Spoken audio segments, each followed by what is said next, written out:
और अब खबरें विस्तार से। सबसे पहले बात करेंगे लखमा का कमीशन गेम।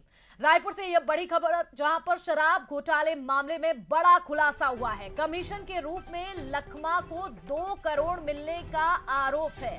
तो देखिए, कवासी लखमा को लेकर यह बड़ा अपडेट सामने आ रहा है। यह आरोप लगे हैं कि कमीशन के रूप में कवासी लखमा को 2 करोड़ रुपए दिए जाते थे। यह आरोप लगा है।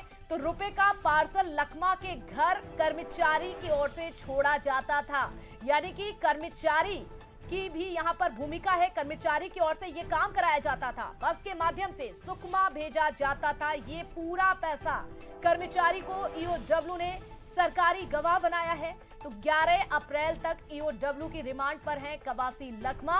और देखिए, उससे पहले एक बड़ा खुलासा हुआ है। ये बड़ा अपडेट आपको बता दें, कवासी लखमा की अब मुश्किलें और भी ज्यादा बढ़ सकती हैं। ब्यूरो चीफ गौरव शुक्ला भी हमारे साथ लाइव जुड़ गए हैं इस खबर पर। गौरव, देखिए, जो आरोप लगे थे, कहीं ना कहीं वो आरोप क्या सही है? और 11 अप्रैल तक रिमांड पर ही है कवासी लखमा। कह सकते हैं कि एक बार फिर से बड़ी मुश्किलें उनके लिए।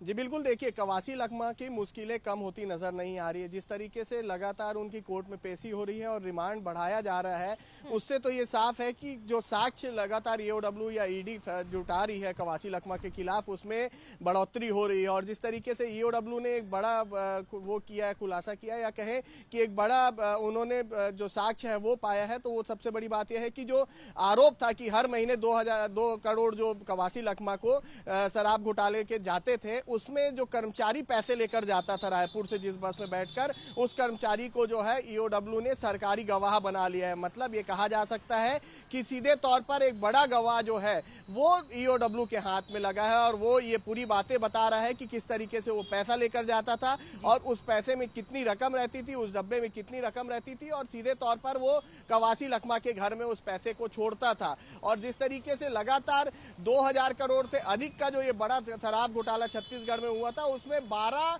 लोग पहले ही अंदर है, जिसमें आईएएस भी शामिल हैं, कोई बड़े नेता भी शामिल हैं। और उसके बाद कवासी लखमा की से पूछताछ जारी है। और कवासी लखमा को कल ही ईओडब्ल्यू ने कोर्ट में पेश किया था। उनका रिमांड खत्म होने के बाद 11 तारीख तक के लिए फिर रिमांड बढ़ा दिया गया। ईओडब्ल्यू ने उनकी रिमांड बढ़ाने की मांग की थी। तो अभी भी पूछताछ में कई बड़े खुलासे होने की उम्मीद जो है वो की जा सकती है। लगातार पूछताछ जारी। हालांकि कवासी लखमा ने सीधे तौर पर सरकार पर उन्हें परेशान करने का आरोप लगाया था, और जो केंद्रीय एजेंसी है उनके द्वारा दबाव बनाकर कबूलने के भी आरोप उन्होंने लगाया है। तो धीरे धीरे जो बड़े खुलासे हैं वो शराब घोटाले को लेकर हो रहे हैं और कवासी लखमा को लेकर हो रहे हैं। जी बिल्कुल गौरव, यानी कि कहीं ना कहीं अहम सबूत और गवाह मिल चुका है। लेकिन अगर कवासी लखमा की बात की जाए, जब भी आरोप लगते हैं और जब भी उनसे पूछताछ की जाती है कैमरे के सामने, कवासी लखमा केवल एक ही बात करते हैं कि गरीब को फंसाया जा रहा है। लेकिन जब उनके ही कर्मचारी इस तरह से सबूत दे रहे हैं, कैमरे के सामने आकर बात कर रहे हैं, तो निश्चित तौर पर एक बड़ा सबूत है।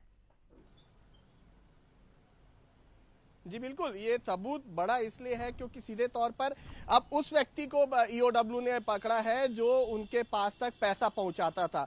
2 करोड़ की जो राशि है जो हर महीने कवासी लखमा को दी जाती थी इस सिंडिकेट के द्वारा, वो राशि कौन लेकर जाता था उसे पकड़ लिया गया है। कवासी लखमा हर बार ये कहते नजर आते थे, जब सबसे पहले ईडी ने उनके घर में दबिश दी थी, उस दौरान भी उन्होंने कहा था कि उन्हें परेशान किया जा रहा है। वो एक पढ़े हुए नेता नहीं है, वो अनपढ़ है। उनसे जो अधिकारियों ने जिसमें साइन करने को कहा वो उसमें साइन कर देते हैं, लेकिन मुझे पूरी तरीके से फंसाया जा रहा है। ऐसा कौन नेता होगा जो बिना पढ़े, बिना किसी भी चीज में या बिना अपने नॉलेज के किसी भी पेपर में साइन कर देगा? कवासी लखमा ने अपने बचाव पक्ष में केवल यही बातें हमेशा कही कि उन्हें परेशान किया जा रहा है, या वो एक अनपढ़ नेता है, या उनके खिलाफ साजिश रची जा रही है। हर बार कवासी लखमा ने यही कहा, लेकिन जिस तरीके से साक्ष्य लगातार सामने आ रहे हैं, जो गवाह मिलते जा रहे हैं, वो कवासी लखमा के हर बयान को कहीं ना कहीं गलत ठहरा रहे हैं। जी बिल्कुल गलत ठहरा रहे हैं। और अभी तो 11 अप्रैल तक इंतजार भी करना होगा गौरव, जब और भी राज खुलेंगे और भी पता चलेगा कि इसमें और कौन कौन शामिल था।